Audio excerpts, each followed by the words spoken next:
অত্যন্ত দুঃখজনক ব্যাপার হলো আল্লাহর নবী দাবিকৃত মুহাম্মদ সাল্লাল্লাহু আলাইহি সাল্লামের জীবনে এই দুটি ব্যাপারই পাওয়া যায়। একবার তিনি তার স্ত্রী সাফিয়াকে বন্ধা নেরি বলে গাল দিয়েছিলেন। কেন? আল্লাহ রসুল হজ করতে গেলেন, সঙ্গে ছিলেন দুজন স্ত্রী, আয়েশা ও সাফিয়া। দুর্ভাগ্যবশত দুজনেরই একসাথে পিরিয়ড হয়েছে। এতে আয়েশার পিরিয়ডের কথা শুনে নবী আয়েশার সঙ্গে ভালোই আচরণ করলেন, কিন্তু একই ঘটনায় সাফিয়ার সঙ্গে করলেন অমানবিক আচরণ। কেন করলেন এমন? চলুন সহিহ হাদিসের আলোকে জানি নবীর এমন দ্বিচারী আচরণের কথা।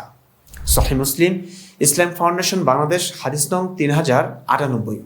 হাকাম ইব্রাহিম থেকে, তিনি আসওয়াদ থেকে এবং তিনি আয়েশা রাদিয়াল্লাহু তাআলা আনহা থেকে বর্ণনা করেন যে তিনি বলেন, নবী সাল্লাল্লাহু আলাইহি ওয়াসাল্লাম যখন রওনা হওয়ার ইচ্ছা করলেন তখন সাফিয়াকে তার তাঁবুর দরজায় চিন্তিতা ও অবসাদগ্রস্তা দেখতে পেলেন। তিনি বললেন, বন্ধা নেরি, তুমি আমাদের এখানে আটকে রাখবে? তিনি পুনরায় তাকে বললেন, তুমি কি কোরবানির দিন বাইতুল্লাহ জিয়ারত করেছ? তিনি বললেন, হ্যাঁ। রাসূলুল্লাহ সাল্লাল্লাহু আলাইহি ওয়াসাল্লাম বললেন, তাহলে রওনা হও। দর্শক দেখলেন, হজের সময় নবী সাফিয়াকে চিন্তিতা অবসাদগ্রস্তা দেখে রেগে অমানবিক গালিগুলো দিলেন। কেন রেগে গেলেন আমাদের প্রিয় নবীজি? আমার মুখ থেকে না শুনে নবীর তরুণী স্ত্রী আয়েশার কাছ থেকে শুনুন।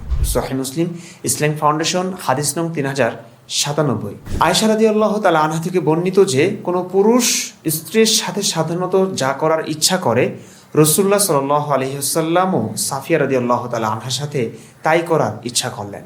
তারা বলল, ইয়া রাসূলুল্লাহ, তিনি হায়েজগ্রস্তা। তিনি বললেন, তাহলে সে তো আমাদের এখানে আটকে রাখবে। তারা বলল, হে আল্লাহর রাসূল, তিনি কোরবানির দিন বাইতুল্লাহের জিয়ারত করেছেন। তিনি বললেন, তাহলে সে তোমাদের সঙ্গে যাত্রা করুক। বুঝলেন তো? সোজা বাংলায় বললে, নবী হজের সময় তার স্ত্রী সাফিয়ার কাছে গেলেন সহবাস করতে। হজের সময় সহবাসটা না করে থাকতে পারলেন না নবী? চুপ, কথা বলবি না। সেক্স ছাড়া আনন্দের ছিলই বা কি তখন?